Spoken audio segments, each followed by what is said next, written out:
What is up, my friends? My name is Equithrumi, and today I'm back with another deck highlight, this time from Jacob5, a good old friend of mine. Haven't seen him in a while, but he's back with another log/arrow bait deck for us today. If we take a look right down here, after looking at his cups, his highest cups, 5120. This is the deck right here, a 3.4 elixir minor princess deck with that gob barrel. You got the minion horde, you have the Inferno Tower that we're going to be using for some solid defense, taking care of those tanks, the Goblin Gang, obviously you have the arrows, and of course the log. Really solid deck here. It's been pushing him over 5,000 cups, and he has 3 replays that he shared with us today that are going to show us exactly how he got it done. But before I do get into that, we have 2 things to do. One, I want to thank all of you for coming down to the channel. I appreciate you guys so much. Right now is a perfect time for you to subscribe.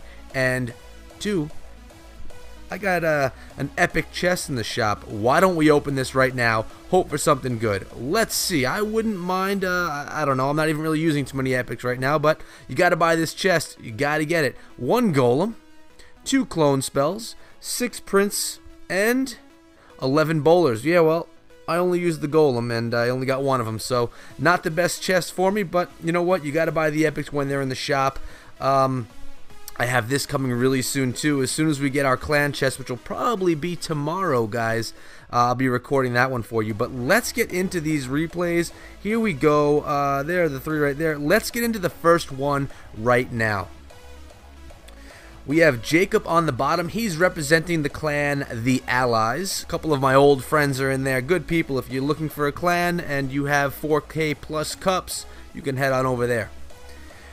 Alright, so he's starting out with his goblin barrel on that right-hand tower, dropping it right in front, allowing him to get a few stabs before those minions take him out, and then he gets the arrows in the tower and on those minions as well. He has that Inferno Tower ready to go to melt that hog, not allowing the opponent to get to his tower. Now he's got that miner, the Goblin Gang, and the Minion Horde in hand, so he can have a nice solid attack on this tower. And he looks a little bit fidgety right there with his fingers. I see people playing like that. I never do myself. I'm always so focused just so I don't lose, but I do lose most of the time.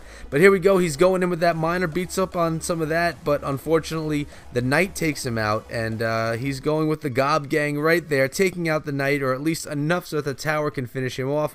Hog's coming in, and the Minion Horde is right on top of that hog, gonna melt that hog before it even gets to the tower. That is a really solid troop right there, or I should say card. That Minion Horde gets some serious work done, and look at that, beating up on that tower down to, what is it, 1276. His opponent has, I don't even think his opponent's touched his tower yet. He hasn't. Little chip on that other tower from an archer, but that is it, guys. He's really doing some serious work on his opponent right here. Another hog is going to be coming in a moment, I would expect. He's going to be waiting for that Inferno to go down, but looks like his opponent's going to play that cannon. Yep, but the miner goes on in and starts beating on the tower. He's going to drop in that princess behind his tower. Is that his play? Not really sure. I am not a zap bait player or a log bait player myself. I really struggle with these kinds of decks. I love the idea of them. They really can do some serious work and keep the opponents on the toes, but me personally, I don't do well with them. But if you're watching this, you either want to do well with zap bait or you already do and you're looking for another option.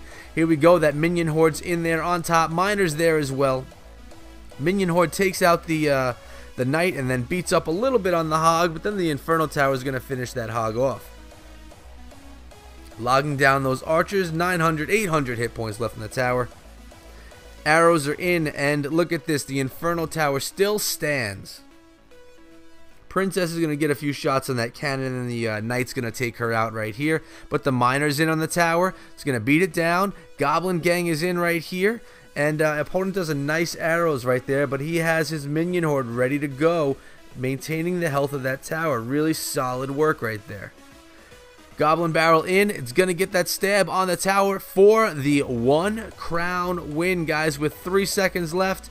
That's going to be game. GG. Very well done, Jacob. You play that well, man. It really is nice to see different zap bait players or log bait players playing their decks, because there's definitely different strategies to it. Let's get into another one right here, see how he plays this one. I see a lot of people going from tower to tower, back and forth, really keeping the opponent in their toes, but Jacob that whole round was going for that right-hand tower. And if you check this out, he's playing against a nice, solid golem deck right here, one very similar to one that I had played in the past. Max level archers are being dropped behind the king's tower, so it looks like the opponent has some high level cards here. Let's see what the rest is. Alright, what is this golem? A level 7 golem. Now if you took a look at Jacob's cards, he is definitely far from over leveled. We'll take a look at it again in a few minutes. He's got that level 3 princess, nothing crazy right there for a level 12 player. He's gonna drop that Inferno right there and really just completely melt this golem. Yeah, that golem is done for right there. Good night.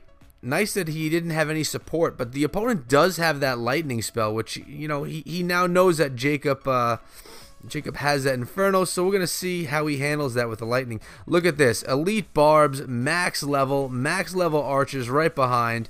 The opponent clearly has the advantage in card levels. Jacob has that level 12 minion horde. So it's not all about card levels, guys. I've seen people with high card levels that do horrible, and people like Jacob with, you know, average card levels that really get the job done. Over 5K is some serious solid work, in my opinion. Alright, there goes that miner on that collector. Sorry, I lost my words right there. And the opponent plays defense with that mega minion. Let's see what he can do right here. He goes with that princess. She's going to push the right-hand lane, but she's going to turn back and get a few shots on that mega minion just so the minion doesn't make it to the tower. Goblin gang pushing that right-hand lane, but the zap takes them all out. So obviously the opponent has a nice over-level zap as well. Look at this. Level 13 Goblin gang as well. Crazy card levels right here. Mr. RMB3 has from Revolt Clan. Alright, so this golem is being melted again, and it doesn't look like they have enough in the bag there to use that lightning. 51 seconds left. Don't know what the opponent was waiting for. Not sure why he didn't save up for that lightning there. But I guess Jacob was keeping him enough on his toes that he couldn't save the elixir up to get it done. Another zap taking out the tower. Golem pushing the opposite lane this time. Miners on the tower. And the Goblin gang works on that miner. Log takes all that down and gets more chip on the tower. The princess shooting at basically that whole pile of everything. Minion horde on top and just melting it. The golem is not even making it to the tower. Opponent hasn't even had the opportunity to play that lightning spell. Princess is doing a little bit of splash damage slowly on those elite barbs. Goblin gang is there, takes them out. Nice, look at this. That's going to be game. That's going to be game. And there it is. 0 seconds left, and that golem barely touched the tower, guys. The power of Zap Bait. Jacob 5 showing it for real right there. And we have one more replay. That was 1, 2, and here is the third one. Let's see what he has in store for us here. Looks like he's also playing against a bit of a minor spawner deck right here.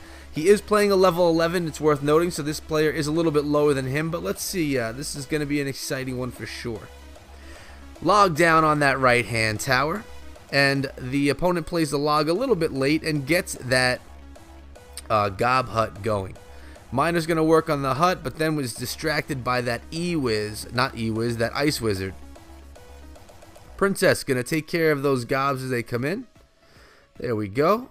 And the miner, gang on top of the miner, and it almost allowed that princess to survive.